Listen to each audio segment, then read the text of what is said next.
Welcome back to Conflicts of Interest. This is episode 809, and today is June 11th, 2025. I'm the host of the show, Kyle Anzalone. A lot of news to talk about on today's show, and of course, there will be an episode of the Kyle Anzalone Show later today. I am interviewing one of my colleagues from the Libertarian Institute, Brad Pierce. I'm sure it's going to be a fantastic conversation that you won't want to miss, so be sure you're subscribed to the YouTube channel for the Kyle Anzalone Show. If you're not a big fan of YouTube, you can always watch live by following me on at Kyle Anzalone _. Let's get into today's episode. We certainly have quite a bit to cover. First up here, this article I wrote for the Institute on June 9th. Lavrov slams Western support for Ukrainian terrorism in Russia. Foreign Minister Sergei Lavrov blamed Western support for Ukraine as the cause of terrorist attacks inside of Russia. The diplomat directed his ire at the UK, noting the US may play a similar role. So, speaking at an event in Moscow on Monday, Lavrov warned of a rise in the level of terrorist threat in Russia, claiming Ukraine had carried out several such attacks with British and American help.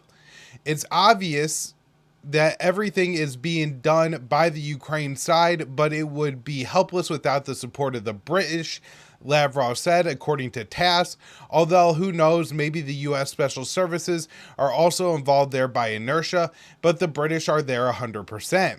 The foreign minister went on to argue that Kiev had used terrorist methods during its assault on a Russian Kursk, attack on the Russia's Kursk region last year, I believe last week, saying, "We all saw what the Ukrainian Nazis did there. There's not a single object that could be presented to the viewer as an object related to the conduct of hostilities." He added that this would not have been possible without Western support. Kiev has conducted a number of operations inside Russia in recent days, including the shelling of border villages, attacks on railways and bridges, and drone strikes on multiple air bases that house Russia's strategic bombers. Russia has condemned those attacks as terrorism and launched massive drone and missile barrages on Ukraine in response. Despite Kiev's continued incursions into Russian territory, Lavrov said Moscow's relationship with Washington was in a better position now under President Donald Trump than it was during the Biden administration. And one interesting thing about that statement above is he even gives the U.S. an out if the CIA did play a role in the Ukrainian attacks inside of Russia. He says, although U.S. Special Services are also involved there by inertia. So he's not exactly trying to condemn or call out the Trump administration or say that Donald Trump played any role in this attack. I'm not sure if this is what, is actually believed inside of the Kremlin. My instinct is no, and that the truth is that Donald Trump did know about that attack on Russia. However, I think it's a smart move by Lavrov here. I think it's a way that keeps the door open and the window open for talks between the U.S. and Russia a little bit wider than if he were directly condemning and calling out the U.S. Additionally, if he directly condemns and calls out Donald Trump for being a part of this, it could quickly devolve into a war of words that's going to be played out largely in public, like on Truth Social, as we saw with Donald Trump being Elon Musk. And I think Lavrov and the Russians would like to avoid that from happening if possible. So, the relationship between Trump and Putin is working, Lavrov said, adding, they don't need any preludes, prefaces during their regular telephone contacts. They immediately get to the point, and it seems to me that this is the way to work. It's better to always state your position directly. There will be no illusions and unjustified hopes. Trump has held a number of phone calls with Putin since returning to office, including after Ukraine's June 1st attack that destroyed some of Russia's nuclear bombers. Following the Russian invasion in 2022, the Biden administration cut most contact with the Kremlin. Lavrov noted that the improved relationship has not led to any progress on reestablishing arms control agreement between the U.S. and Russia. However, Trump pledged to end the war in Ukraine on the first day in office, but appears increasingly frustrated with both sides' unwillingness to make a compromise. So, speaking last week about the negotiations between Moscow and Kiev, Trump said, "Sometimes you see two young children fighting like crazy. They hate each other and they're fighting in a park, and you try to pull them apart. They don't want to be pulled. Sometimes you're better off letting them fight for a while than pulling them apart." And this is a really different scenario. So, that was a disturbing statement from Donald Trump. But the comments by Lavrov, I actually saw as somewhat optimistic and positive. And so, I, hope that he is trying to keep that window open for serious reasons, and he thinks that diplomacy with the U.S. under Trump is still possible. All right, so now let's talk about some of the Russian retaliation coming at Ukraine. Ukraine says Russia launched biggest drone operation of the war. So, Ukrainian officials have said that Russia launched its biggest drone attack of the war on Monday with 479 kamikaze drones and 20 missiles fired at targets across the country. The Ukrainian Air Force claimed that 460 drones were intercepted, and that is a record, a total of 10 successful strikes. According to the Kiev Post, one of the targets appeared to be an airfield in northwestern Ukraine's Ravine Oblast, which is believed to be housing U.S.-made F-16 fighter jets. The Russian Defense Ministry acknowledged the strike on the airfield, saying that was a part of the response to Ukraine's recent drone attack that targeted airfields deep inside Russia. So, one person was reportedly killed in the attack on the airbase, according to the New York Times. Ukraine also launched a significant attack on Russian territory on Monday, as the Russian Defense Ministry said it downed 49 Ukrainian drones over Russian regions. In Russia's Kursk Oblast, the governor said a Ukrainian strike hit a crucial center, killing a 64-year-old man and injuring 5 other people. On top of the drone attacks, fighting raged across the front lines, with Russia claiming that its forces inflicted huge casualties on Ukrainian forces. So the Russian Defense Ministry said that it expanded its territory it controls in the Dnipro province, an area Russia said it pushed into on Sunday. And it does seem that the Russian forces are making a little bit quicker advances than they have in recent months. Next up, this one I wrote for the Institute on June 10th. NATO chief, Russia could be ready to fight the West in 5 years. So this one I wrote for the Institute on June 10th. NATO Secretary General Mark Rutte warned Russia could launch an attack on the bloc within 5 years. He called on member states to increase defense spending to 5% of GDP. So, speaking at the British Chatham House think tank, Rutte told the audience Russia could be ready to use military force against NATO within 5 years. 5 years. Let's not kid ourselves. We are all on the eastern flank now. There is no longer east or west. This is just NATO. And so basically, he's trying to make it sound like Canada, the US, Spain, France, Italy are all just in jeopardy of a Russian attack, as Latvia, Lithuania, Poland, Romania, all these states that are either on or near the Russian border. Now, I think any Russian attack on any of these NATO states is very unlikely, particularly if we could bring this proxy war in Ukraine to an end and stop the escalations there. Now, another 5 years of escalations in this proxy war between NATO and Russia, maybe there is some dread conflict and fighting between the two, but I think the idea that he's presenting like this is going to be an outright invasion and we have to worry about, Russian tanks rolling across Central Europe and threatening Western Europe and even the United States is just absolutely absurd and laughable. Rutte argued that to combat the supposed threat from Russia, NATO states must boost military spending to 5% of their gross domestic product, adding 3.5% will be invested in core military requirements, while the rest will go towards defense and security related investments, including infrastructure and building industrial capacity. He went on to say that 5% is not some figure plucked out of the air, it's grounded in hard facts. Now, he is playing a little bit of rhetorical games with that 5% number, because some of the infrastructure developments they're going to allow to have will be, they could build railways. Now, those railways will have to be able to support military equipment and be able to transit military equipment, but it could also serve civilian purposes as well. So certainly that 3.5% is what you think of the traditional military spending, money you spend on troops, bases, military hardware, development to new military resources, all those things go into 3.5%. The 1.5% that could be for infrastructure, is a little bit shaky. Now, my guess is why they came up with this plan the way they did is President Trump has also called for NATO to increase its minimum defense spending level to 5% of GDP.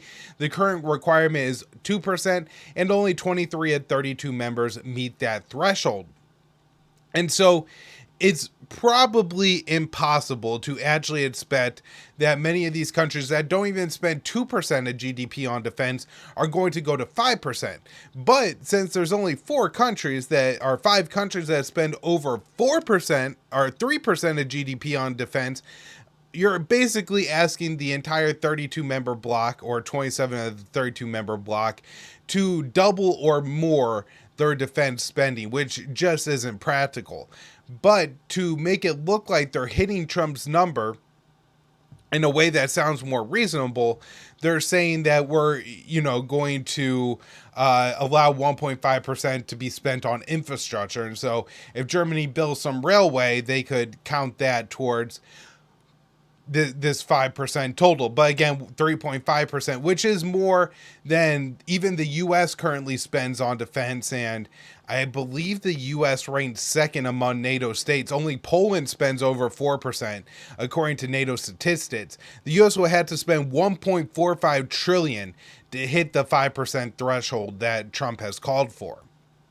So, U.S. Ambassador to NATO Matthew Whitaker restated that demand of the 5% spending last week, saying, "We are currently negotiating with the North Atlantic Council the timeliness and what is included in the 5%, both from core defense standpoint and also from a defense-related and security-related spending." He added that member states must rapidly ramp up their spending to reach that goal.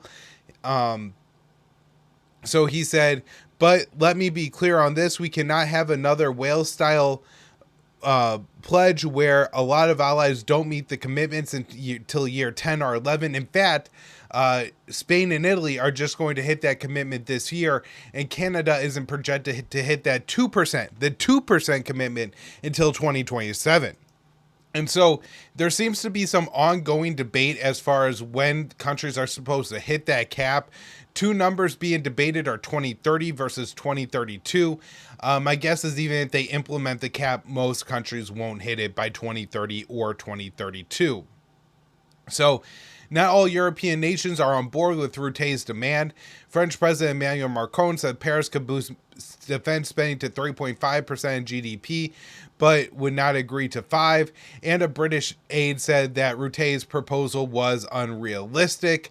While Route said specifics of the new spending plan are classified, he did make some details clear, saying that American allies will procure at least 700 F-35 fighter jets in total. And of course, this will be a major boon to the U.S. defense maker Lockheed Martin, which makes the F-35. All right, moving on to the Middle East and a couple, revealing and disturbing statements from our ambassador to Israel, Mike Huckabee. The first is U.S. no longer pursuing goal of a Palestinian state. So basically saying the U.S. is abandoning the 2-state solution. Mike Huckabee, the U.S. ambassador to Israel, told Bloomberg in an interview published on Tuesday that he believes the U.S. is no longer pursuing the goal of an independent Palestinian state. Unless there are some significant things that happen to change the culture, there's no room for it, the former Arkansas government told the outlet, adding that he didn't think those changes would happen in our lifetime. When asked if the U.S. was still pursuing the goal of a Palestinian state, he said, "I don't think so." And look, as much as I disagree with what Huckabee is saying here and why he's saying it, in this case, it's almost revealing in a positive way, where there's this expectation that one day the U.S. is going to help to create the two-state solution, and that we just have to keep supporting Israel because that's ultimately what's going to lead to the creation of a Palestinian state and the two-state solution.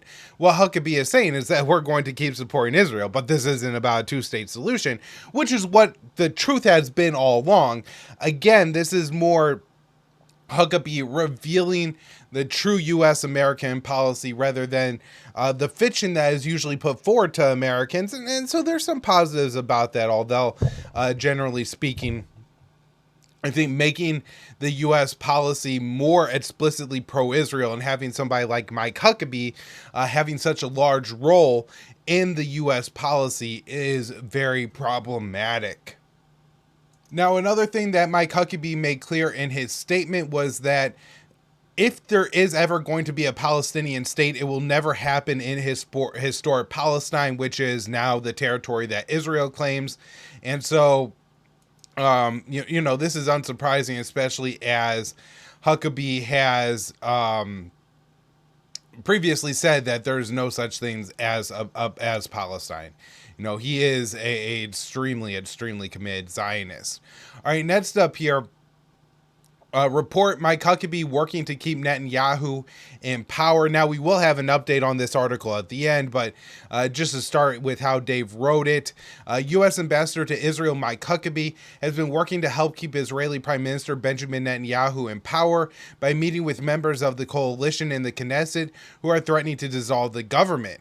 So ultra-Orthodox parties have threatened to bolt Netanyahu's coalition over a lack of a draft exemption for Israel's Harate, or religious communities. According to Israel's Channel 13, Huckabee is working to help resolve the coalition crisis and has had recent conversations with politicians. The report said that during those conversations, Huckabee told them that government stability is important for addressing the Iranian issue. Israel's opposition leader Yair Lapid responded to the report, saying it would amount to interference in Israelis' internal politics if it were true. And look, Israel doesn't have much room to complain here because they interfere heavily in American politics, but it's good that somebody in Israel is opposed to it. And then Dave's update says, Huckabee has denied that he tried to influence Knesset members regarding a decision to dissolve the Netanyahu government. He acknowledged that the meetings took place and said he told them most Americans don't understand the parliamentary government and would likely see a collapsed government as an unstable one given an ongoing war, daily threats from Houthi missiles, and a possible nuclear threat from Iran. And it, you know, while he denied the report, he then essentially went on to confirm it, right? He said that this is what he told them. I guess he saying, "Oh, I didn't say it was a threat," but you know, it essentially was. All right. Moving on, this one from Dave DeCamp, June 9th, antiwar.com. Israeli military and Israeli-backed gangs shoot aid seekers in Gaza, killing 14. And Israeli forces and an Israeli-backed gang fired on Palestinians near an aid distribution point in the southern city of Rafah on Monday, killing 14 people, the AP has reported. The report cited witnesses to the massacre who said gunfire came by a gang leader, Yassa Abu Shabab, a criminal who has been involved in looting aid trucks. It was recently revealed that Israel has been arming the gang, which has members who have ties to ISIS. There was an ambush, the Israelis from one side and Abu Shabab from another. Hassan Shamimi, who was in the crowd, told the AP. He says 14-year-old cousin was killed in the shooting. Another eyewitness told the AP that the massacre occurred at around about a half mile from the aid site. She said members of the gang were trying to organize the crowd into lines on the road. When people pushed forward, the gunmen opened fire, and then the people from the crowd hurled stones, forcing the gang members to withdraw towards the Israeli position. And so understand the situation here where Israel is intentionally only allowing a trickle of aid into Gaza. And so now you have hundreds of thousands of starving people, tens of thousands of parents with starving children that they need to feed. and they know there's only a limited amount of food. And you're being asked to form a line and to remain orderly and to wait your turn to stand in line when there may not be any food at the end of the line because you're too far back in it. This is a recipe for looting and mobs and for essential breakdown of society. This is, it seems to be intentional on Israel's part to try to provoke this from happening, because once, people start getting uneasy and they're not forming the lines and they're not acting as orderly as the Israelis in this gang would like them to while they're waiting for their food, it then gives them an excuse to open fire. And then Palestinians will stop showing up at the aid distribution sites. And then Israel could say, well, we're offering aid, the Palestinians just aren't taking it. It's not our fault that they're not eating and they're all starving to death. And so this is and has always been a part of the plan. I also think a big part of it is the breakdown of Palestinian society in Gaza. And, certainly only doling out a trickle of food is a very good way to do that. All right, so the next day, Dave has this one at antiwar.com. 17 Palestinians killed by Israeli forces near aid sites in central Gaza. So at least 17 Palestinians were killed by Israeli gunfire as they were on their way to a U.S. and Israeli-backed aid distribution site in central Gaza, Reuters reported, citing local health officials. The massacre took place near the Gaza Humanitarian Foundation GAF site near the Nazarene corridor, which separates northern Gaza from the rest of the strip. The Israeli military disputed the numbers, but they didn't deny that their forces fired on the crowd of thousands of displaced Palestinians. The IDF claimed it fired warning shots at suspects who were advancing in an area of Wadi Gaza and posed the threat to the troops. It did not allege the suspects were armed. And so again, these are desperate, starving people who are attempting to get food from themselves and their families, their children who are starving to death. They themselves are starving to death. People are not thinking rationally. People are just trying to get some food in their bellies so they can survive, so their children can survive. The idea that, again, you could just open fire on armed people attempting to get food because they're not acting orderly enough is simply disgusting and meant to cause a breakdown of Palestinian society so Israel could finish their ethnic cleansing of the strip. So this is just absolutely horrific. And remember that article I wrote over the weekend at antiwar.com. The U.S. is considering, or I think actually maybe Sunday for the Institute, that the U.S. is considering applying $500 million to the GHF. All right, so an update here on the Freedom Flotilla. Israel deports Greta Thurberg. 8 Gaza aid flotilla activists remain detained. So Swedish activist Greta Thurberg was deported from Israel on Tuesday after she was captured by Israeli forces while aboard the Madeleine, a boat trying to break the starvation blockade of Gaza. The boat was just carrying baby formula and food for babies. And again, it was like a decent size. I think the technical class of boat is a yacht. It's not like there was a spa on it or something like that. It's just, a larger sailboat, I think is essentially a yacht. I'm not a big water guy, but that's my understanding. So Greta just departed Israel on a flight to Sweden via France. The Israeli Foreign Ministry wrote on X that included pictures of her on the plane. 3 other activists were also deported, while 8 remain in Israeli prison. According to the Israeli Foreign Ministry, the 8 activists refused to sign deportation papers and will be brought before a judge.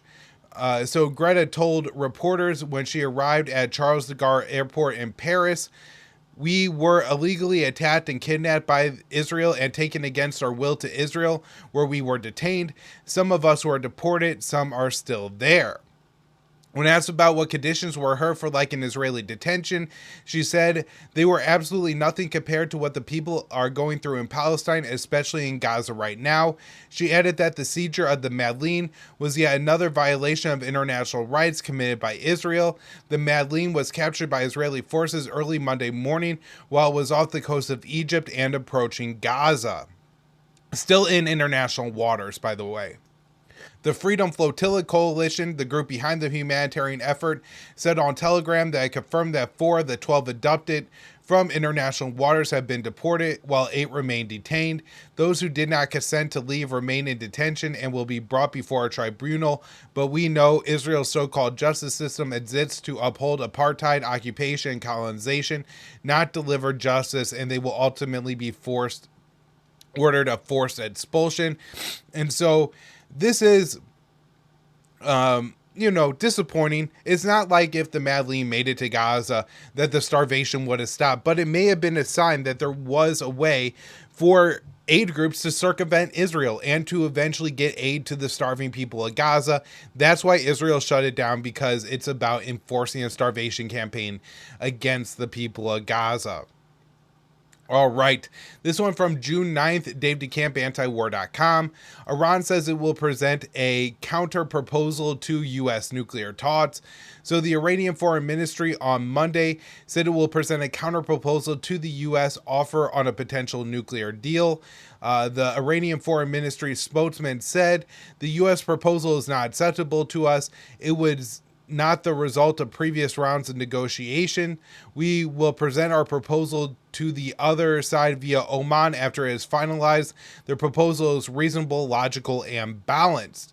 The U.S. and Iran have been at odds over Iran's nuclear enrichment program, which Trump and other officials have demanded must be eliminated altogether, a condition that is a non-starter for Tehran. Now, concern here, and again, I am still on and in the camp of I don't think that Israel is going to attack Iran. I don't think Trump is going to attack Iran. I think Trump and Netanyahu are going to make a lot of statements about threatening to attack Iran, but ultimately it's just too big of a bite to swallow, and they have to know that. But Trump and Netanyahu did discuss Iran on a recent call. This one from Dave DeCamp. On Monday, Trump held a call with Israeli Prime Minister Benjamin Netanyahu and said they discussed Iran among other issues. Trump told reporters that after the call that the U.S. and Iran are set to hold a sixth round of negotiations on Thursday, although Iran said that talks would be held in Oman on Sunday. Tehran is said to present a counteroffer to a recent U.S. proposal. Now, it could be that this is a good sign that Iran is continuing to engage with the U.S. That means the Iranians believe there's hope that the U.S. is going to eventually agree that Iran gets to keep its nuclear enrichment program. I worry that that's not the case from the Trump administration, and Trump is essentially doing what he accuses Putin of doing in Ukraine, which is tapping him along, that Trump is engaging in these negotiations, not in sincerity. He's saying things behind the scenes to the Iranians that sound reasonable. He's giving a completely different message to Benjamin Netanyahu. I don't see Trump being able to politically get a deal done. There's so many working parts to this. He's going to have to upset the Israelis. He's going to have to upset particularly the Republicans in the Senate, but also the Democrats. He's going to have to stand up to Capitol Hill, to Congress, to parts of the American base that believe we need to attack Iran, that Iran has a nuclear weapon. Members of his own administration, like Mike Huckabee, are going to be set to undermine him here. So there is so much work to get a deal done with Iran. Nothing that Trump has ever done. Look, had he gotten a deal done with Kim Jong-un in his first administration, I would say, there is something. There is Trump showing that he has the attention, the political capability, the diplomatic capability to take a deal that would be unpopular among America's political class, shove it down their throats, and give the American people peace for a change, which we desperately want, which we desperately need. It would be hugely popular with the American people. But Trump has never shown the ability to get that done. For all of his thoughts about being the deal maker, the art of the deal, really all it is the art of the threat and the art of bullying and intimidation. Even his deal with the Taliban, he's openly said that he was not planning on leaving the Bagram Air Base. And if Trump was president instead of Biden, we may still be in that country. All right, last up here. U.S. launches airstrike in Somalia's Puntland region, says ISIS was targeted. So U.S. AFRICOM said in a press release on Tuesday that its forces launched an airstrike near Somalia's Puntland as the Trump administration continues to bomb the country at a record pace. And it's really interesting how Trump has carried out some warfare in Yemen, in Somalia, that was, excuse me, a far larger escalation than what Biden was doing. And for all of his talk about wanting to be a peacemaker and be a peace president, really so far he's just been another warmonger and escalating all the wars that he touches. All right, everybody, that's where I'm going to wrap up conflicts of interest for today. Remember, new episode of the Kyle and Anzalone Show later today with Brad Pierce. You're not going to want to miss that one. So I'll talk to you again, 4:45 Eastern time today. Subscribe to the YouTube channel so you don't miss that episode. It's the first link in the show notes page, so very easy to do. Thanks, everyone.